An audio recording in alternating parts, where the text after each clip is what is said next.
Good day and welcome to another segment of In the Spotlight. I'm Superintendent Michael Richard, and today I'm very pleased to be joined by Mrs. Jennifer Brennan, who's an adjustment counselor here in West Springfield. Jen, welcome to the show. Thank you. All right, let's kick this off in the usual fashion. Tell us a little bit, the audience at home, a little bit about yourself, what you do, where you grew up, where you went to school. Excellent. So I grew up in rural Maine, right outside of, it's a little bit outside of Portland. But isn't all of Maine a little rural? Just a little bit. Okay. We do drive snowmobiles to school and things like Right. that. So I grew up there, I graduated there, I came down here to attend college, and I went to Bay Path University for 4 years. I studied forensic psychology, and then I went to Springfield College for social work and got my master's in social work.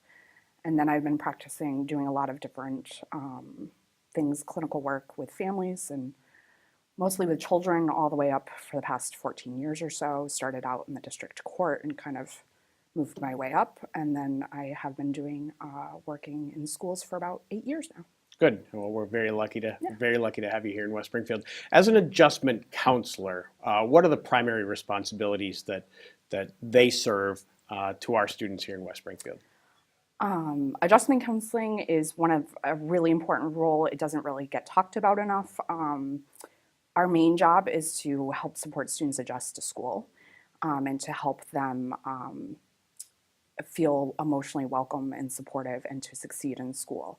So we're often the ones that are called in when a student is experiencing some sort of emotional issue or in helping them access the school curriculum and looking at them from a whole child perspective.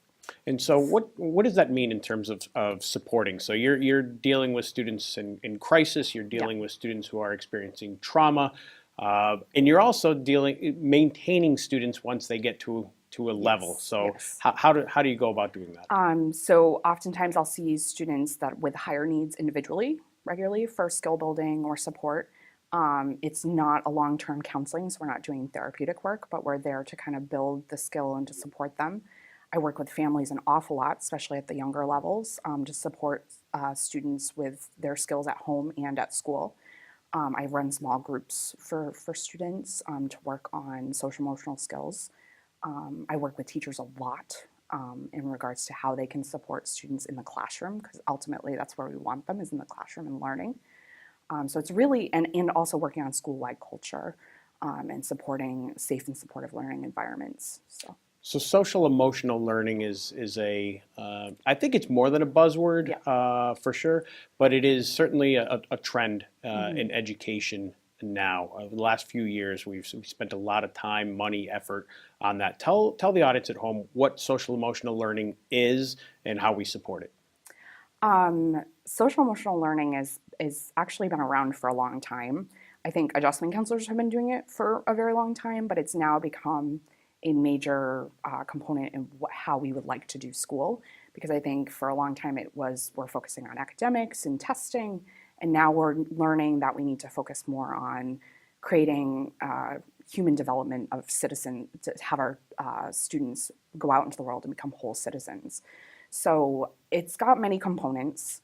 I think some people think social emotional learning is a curriculum, or you're just doing counseling with a student or something like that, and it's actually a variety of different components. So one of those components is the school culture and climate, and how we support students in feeling safe and supported in school, having student voice in how we do school. So how do we utilize students in telling us what we're doing that's helpful is really important.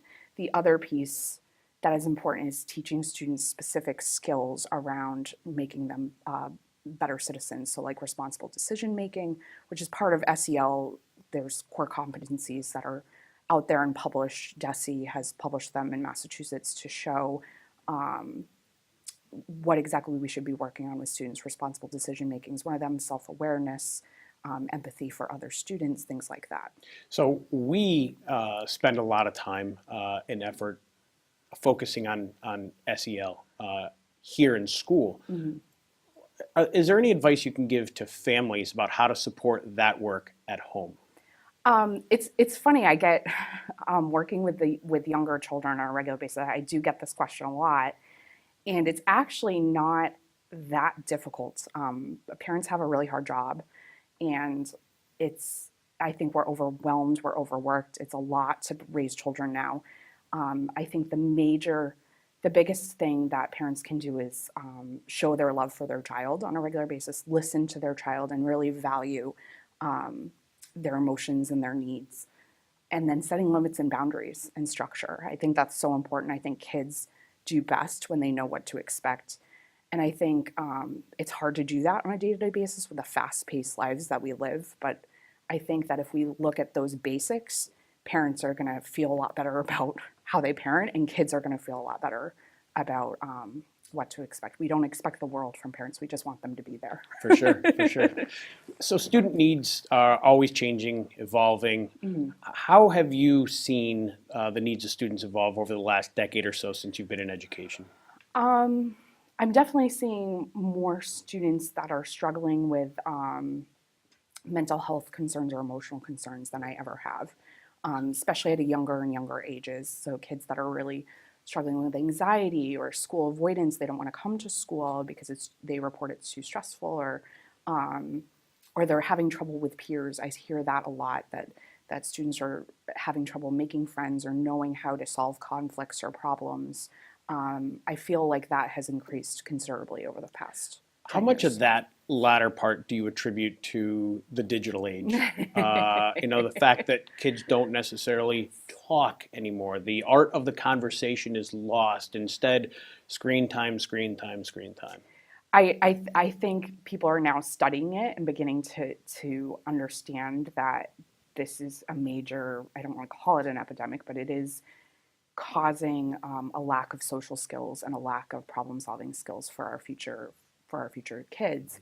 And I think that is why people have kind of shifted the focus of being like, this is not only a school responsibility, it is a societal responsibility to try to help students or young children and young adults learn how to navigate the world in a more social way than they would have done 10 or 15 years ago. Sure. So education is riddled with acronyms, right? We Yes. started with SEL, we've got PBL, we have UDL, we have MCAS, you name it, but SFSS. Yes. Tell the audience at home what that means. So SFSS is a grant that West Springfield was very fortunate to receive. It was a competitive grant, 70 different applicants applied, and we were one of two that were accepted across the state. And it stands for Systems for Student Success. And what it does is it's one of the most helpful grants out there is that we formulated a team in West Springfield to kind of look at building-based teams and a district team to look at where our students are struggling from a systems perspective. So not just like what's happening for a student, but what's happening in our bigger building structure and how we do school in layman's terms.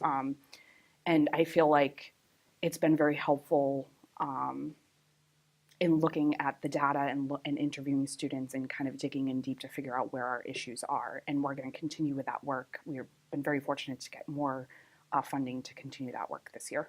So that's some of the work that supports social emotional learning for sure. But again, as you note, it's system-wide, and we're really bringing a lot of stakeholders together. Anything else that you think families at home could know, should know about the work that you do and your colleagues do in the district around keeping students safe and encouraging their physical well-being, their emotional well-being, their mental health generally? Yes. So, I feel like 10 years ago, we had a mindset of when a student was struggling with behavior that it was the child's problem, which it's clearly showing a symptom of a larger concern. And I think we're moving away from that to being able to understand that there's a lack of skill. There's something that's not being met for this particular student. So how do we figure out what that need is, and how can we either at home or through community supports or through the school system, support the student to move in a different fashion. So I think kids could do better if every kid wants to do better. No kid wants to wake up in the morning and say, I want to be a bad kid, or I want to do something to ruin my school day and my other students' school day. I think we're coming across many more kids that are struggling with a variety of issues, and I feel like the school district is really looking at the student from a whole perspective rather than just the academics, and looking at how we as a system can support these students rather than punish, not teach them the skills that they need to be successful. And I know that our curriculum director, Tim Connor, has on his email signature, teach to the heart and the brain will follow, and that's really underscores the work that you and your colleagues do in the district. So Jen, it's come to that time of the program when I ask maybe the most challenging question of any guest, and that is you've had your time here in the hot seat to talk about your expertise. Who would you like to see featured in the spotlight? I would love to see Charlene DeSteff. And tell everyone at home who Charlene is. Charlene is our new ELL director. She has a very busy and important job, and she's doing some wonderful work here at West Springfield. So I would love to see her be a part of the spotlight. And for people at home, they need to know that ELL is our English language learners, and so we've got quite the population of those students in town. Absolutely. For sure. Great. Yeah. Well, Jen, thank you for joining us. It's been a pleasure to have Jennifer Brennan here joining us in the spotlight. I hope you learned a little something about social emotional learning and the role of a school adjustment counselor here in West Springfield. Have an excellent day.